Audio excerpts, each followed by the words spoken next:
Baik Ibu, di sini saya akan melakukan suatu tindakan yang kita sebut dengan manuver falsafah. Jadi ini tuh nanti Ibu konsepnya Ibu duduk, kemudian mencari posisi duduk yang nyaman, kemudian nanti saya akan duduk di samping Ibu. Oke, saya izin untuk berada di samping. Oke, bisa posisi relax, kemudian bisa menarik nafas dalam Ibu. Oke, bisa menahan nafas dulu, kemudian bisa menutup mulutnya. Oke, masih tahan. Oke, bisa dihembuskan perlahan. Oke, saya salah. Dan menutup mulut, tutup hidung. Dua-duanya ada. Oke, baik Ibu bisa tarik nafas dalam dengan menutup mulut dan menutup hidungnya. Bisa ditutup hidungnya sama menjepit hidung. Oke, kemudian hembuskan nafas perlahan. Oke, bisa. Sudah setelah melakukan kegiatan tadi, saya merasa telinganya lebih lega sih dok. Oke, terasa lebih lega ya Ibu. Oke, berarti untuk hasil manuver falsafah Ibu normal ya Ibu. Untuk pemeriksaan sudah selesai, saya akan melakukan cuci tangan dan mata. Selamat pagi Pak, perkenalkan saya dengan Dr. Dia yang juga berkenan pada pagi hari ini.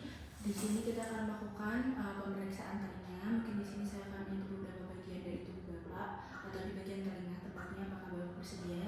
Dan jika bersedia, saya akan melakukan cuci tangan dan mata terlebih dahulu. Kemudian saya akan mempersiapkan alat. Untuk alat-alat yang dipakai ada lampu kepala dan juga otoskop.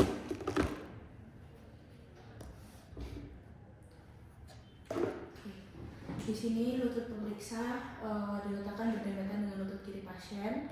Kemudian saat pemeriksa telinga kontralateral hanya posisi kepala pasien saja yang diubah, sedangkan kaki dan lutut pasien maupun pemeriksa tetap pada keadaannya semula. Di sini saya akan memakai lampu kepala. Kemudian saya pasang lampu kepala sehingga tabung lampu berada di antara kedua mata. Kemudian saya fokuskan cahaya lampunya. Terus saya lihat 30 cm dari mata menggunakan telapak tangan. Diameter proyeksinya biasanya cahaya kurang lebih 1 cm. Terus yang pertama saya akan memeriksa bagian dari telinga luar. Cara memegang telinganya adalah auricula telinga kanan dipegang dengan jari 1 dan 2, kemudian ditarik ke bagian antara posterior. Kemudian di sini saya akan melakukan inspeksi telinga luar. Oke. Tidak ada benjolan, lesi maupun kemerahan, normal. Kemudian saya akan menggunakan otoskop.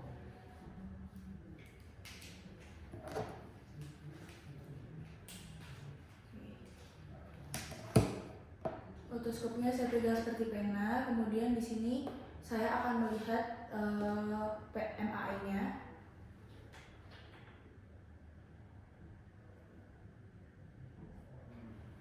Oke, di sini saya akan melakukan inspeksi apakah tampak lapang atau sempit, apakah ada atresia atau stenosis, kemudian apakah ada tanda infeksi, hiperemi, edema, secret, furnicle untuk indikasi furnicle, otitis eksternal diffusa dan granulasi. Dan apakah ada serumen, benda asing ataupun tumor.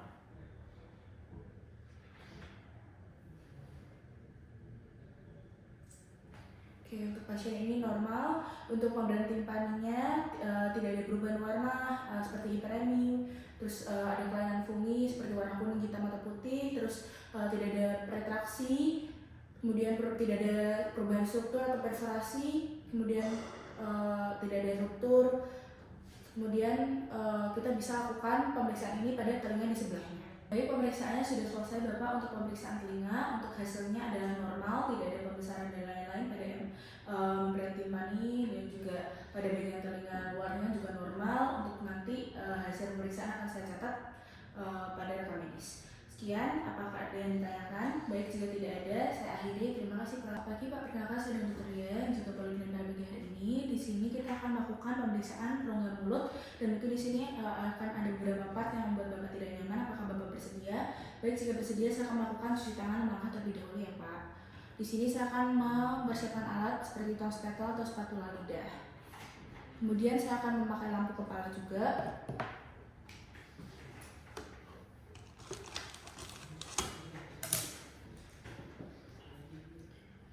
Kemudian saya akan fokuskan cahaya lampu dengan cara meletakkan tangan 30 cm dengan diameter dari cahaya kurang lebih 1 cm.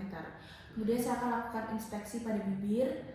Saya amati apakah ada luka, kemudian ada tanda infeksi, hiperemi, edema, deformitas ataupun massa. Oke, untuk babak ini normal. Kemudian saya akan melakukan pemeriksaan pada mukosa oral dan gusi dengan bantuan tong speckle dan lampu kepala.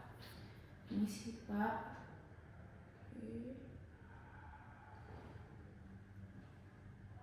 Oke, di sini kita lihat warna mukosanya serta apakah ada ulcerasi, bercak dan nodul.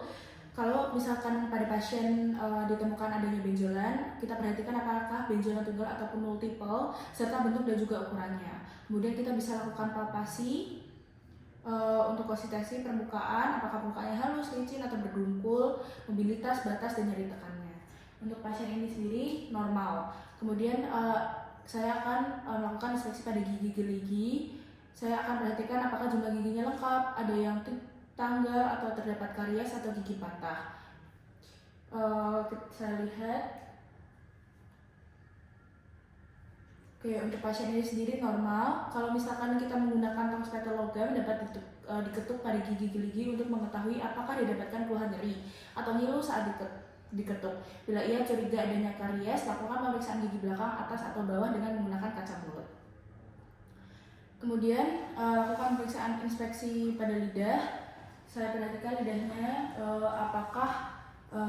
saya perhatikan bentuknya, ukuran serta warna lidah. Kemudian saya amati apakah adanya plak putih yang menutup lidah ataupun ulkus atau stomatitis, apte dan juga mukositis.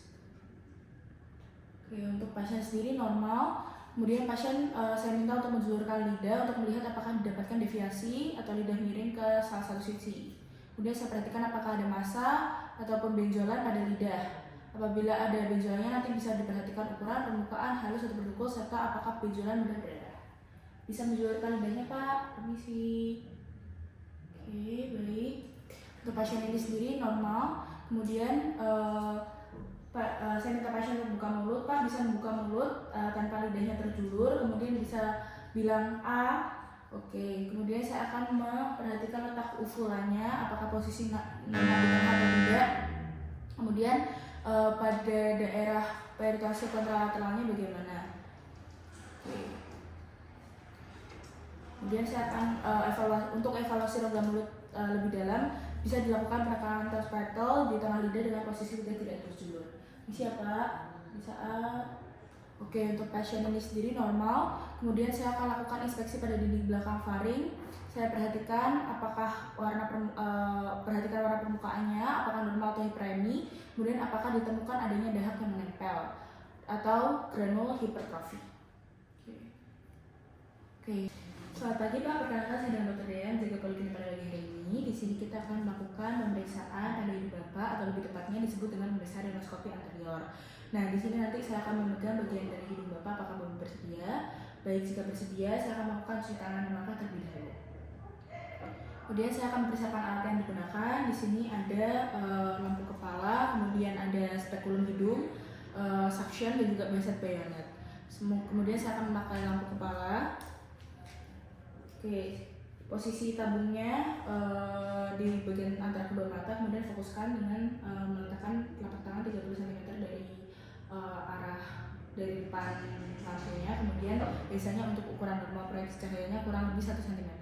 Kemudian spekulum hidung saya pegang oleh tangan kiri, memeriksa dengan posisi satu jari berada pada sendi spekulum nasal dan jari dua tangan kiri pemeriksaan diletakkan di ala nasi. Kemudian untuk fiksasinya. Kemudian spekulumnya dimasukkan ke lubang hidung pasien dengan posisi membentuk sudut 15 derajat terhadap lidah. Oke, di sini saya akan melihat menggunakan spekulum hidung. Oke.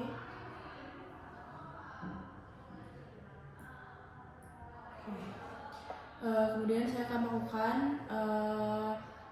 penilaian kahunasi, apakah lapang atau sempit, apakah ada tanda infeksi atau corpus alineum atau benda asing, apakah ada nilai mukosanya, apakah terdapat sekret, serus, mukoid purulen, warnanya, apakah pucat, hiperemi, apakah ada tanda-tanda inflamasi, polip, tumor, dan deviasi septum atau kristal atau stina.